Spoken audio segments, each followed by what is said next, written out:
Depending on how complicated and sustained the Ukraine-Russia war gets, the member countries of the Caribbean community could feel its impact. Because of historical and trading linkages, the Caribbean might not be immune to an escalated conflict between the two countries.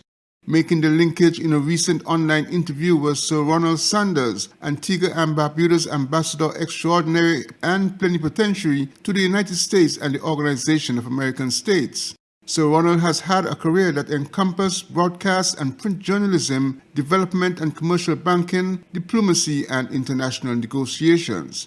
He alerts of the possibility of increased food and fuel prices in member countries of Caricom.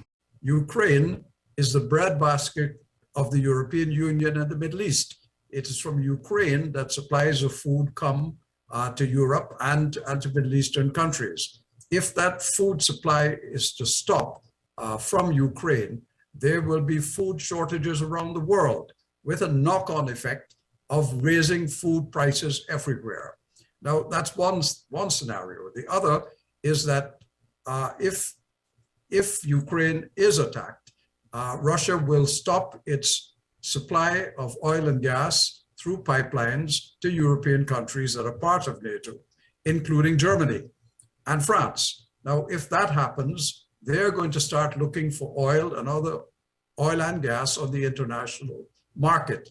That means they're going to be buying from markets that we traditionally buy from, and that will create A, a shortage, and B, higher prices. And that's the last thing we in the Caribbean want, because we are now emerging slowly from the COVID-19 pandemic and its economic effects. The last thing we want is high oil and gas prices, which will push up the cost of everything, including our tourism, air flights, cruises, all the things which our economy needs, but it will also push up the price of food and will push up the price of electricity and the supply of water, all of which needs energy, source from which is fossil fuels. So that's the impact on a global scale, and at all costs, that is what has to be avoided.